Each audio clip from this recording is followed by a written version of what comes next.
આ દિવસે વૃક્ષોની જાળવણી કરવાની સાથે વૃક્ષોનું મહત્વ લોકો સમજે તે માટેના કાર્યક્રમો યોજવામાં આવે છે। એક તરફ વિશ્વના દેશો વિકાસની સાથે વૃક્ષોનું જતન પણ થાય અને પર્યાવરણના સંતુલન સાથે વિકાસ થાય તે માટે બનતા પગલાં લઈ રહ્યા છે, ત્યારે બીજી તરફ અમદાવાદ શહેરમાં સ્થિતિ તેનાથી સાવ વિરુદ્ધ દિશામાં જઈ રહી છે, કારણ કે અમદાવાદ શહેરમાં છેલ્લા 4 વર્ષથી નિરંતર વિકાસના નામે હજારો વૃક્ષોનો સોથ વાળી દેવામાં આવ્યો છે। શહેરમાં છેલ્લા 4 વર્ષમાં આ વર્ષે રેકોર્ડ બ્રેક 1050 વૃક્ષો કાપવાની મંજૂરી આપવામાં આવી છે। આટલું ઓછું હોય તેમ તેમાંથી 90% વૃક્ષોને વિકાસની આડમાં કાપી પણ નાખવામાં આવે છે।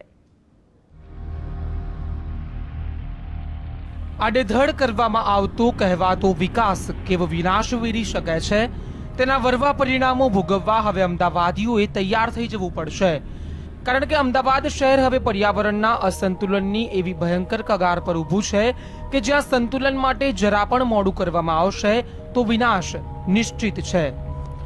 વિશ્વ વન દિવસ નિમિત્તે વાત થઈ રહી છે અમદાવાદ શહેરમાં વિકાસના નામે કરવામાં આવતા વૃક્ષોના આડેધડ છેદનની।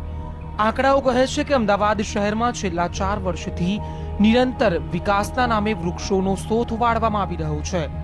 શહેરમાં છેલ્લા 3 વર્ષમાં સત્તાવાર રીતે વિકાસના નામે કુલ 2090 વૃક્ષો કપાવવાની મંજૂરી અપાઈ હતી, જેમાંથી 2028 વૃક્ષો કાપવામાં આવ્યા હતા।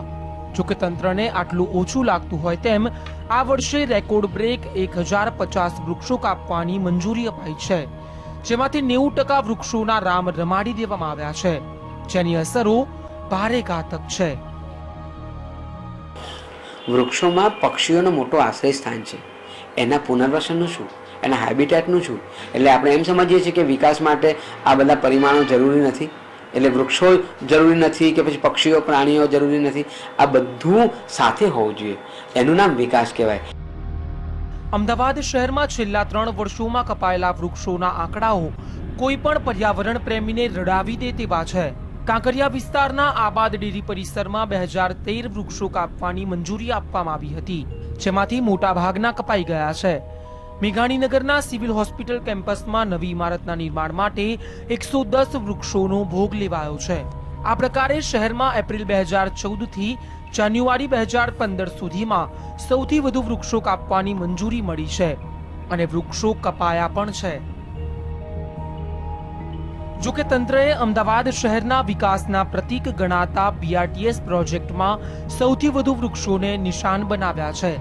છેલ્લા 3 વર્ષમાં BRTS પ્રોજેક્ટ હેઠળ દુધેશ્વર રૂટ પર 10, સોનીની ચાલીથી સારંગપુર બ્રિજ રૂટ પર 124, બાપુનગર લીમડા સર્કલથી 133 બસ રોડમાં 28, કાંકરિયાથી શાહ આલમ ગીતા મંદિર રૂટ પર 60, એલિસ બ્રિજથી ગુજરાત કોલેજ થઈને પાસપોર્ટ ઓફિસ રૂટ પર 100 થી વધુ ઘટાટોપ વૃક્ષોનું છેદન કરાયું છે। જે મોસમમાં જે પરિવર્તન આવવાનું છે, વરસાદ વધવો ઘટવો, શિયાળામાં વધઘટ થવી, ઉનાળામાં વધઘટ થવી, એ જે પરિવર્તનો આવે છે એ સીધું રોગને નોતરે છે અને એની અસરો પ્રાણીઓ, પક્ષીઓ અને માણસો પર મોટી થવાની। એટલે તમે એવું ના સમજો કે વૃક્ષો કાપ્યા એટલે છાંયડો ઓછો થયો કે તાપમાન વધ્યું તો શું ફરક પડે છે, એર કન્ડિશન લગાવી દઈશું। આખી ઋતુચક્રમાં ફેરફાર થાય છે અને ઋતુચક્રમાં ફેરફાર થાય એનો મતલબ એવો થયો કે બધા લોકો ઉપર અસર થાય। વર્ષ 2010 અને 11માં અમદાવાદ શહેરમાં કુલ 591 વૃક્ષો કપાયા હતા। વર્ષ 2011 અને 12માં તે આંકડો વધીને 842 સુધી પહોંચ્યો હતો, જેમાંથી 789 વૃક્ષો કપાયા હતા। વર્ષ 2012 અને 13માં 684 વૃક્ષો કપાયા હતા, જ્યારે એપ્રિલ 2014 થી જાન્યુઆરી 2015 સુધીમાં કુલ 1050 વૃક્ષો કાપવાની મંજૂરી અપાઈ હતી, જેમાંથી 90% વૃક્ષો કાપી નાખવામાં આવ્યા છે। અને આટલું ઓછું હોય તેમ શહેરમાં ગેરકાયદેસર વૃક્ષો કાપનારની સંખ્યા પણ ઓછી નથી, જેની પાછળ નબળો કાયદો જવાબદાર છે।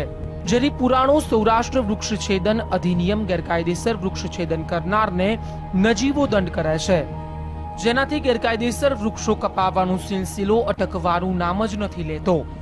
મોટા ભાગના કિસ્સાઓમાં કોર્પોરેશનને ફરિયાદ ન મળતા બારોબાર વૃક્ષો કપાઈ જાય છે, ત્યારે કાયદો મજબૂત કરવાની પણ તાતી જરૂરિયાત ઊભી થઈ છે।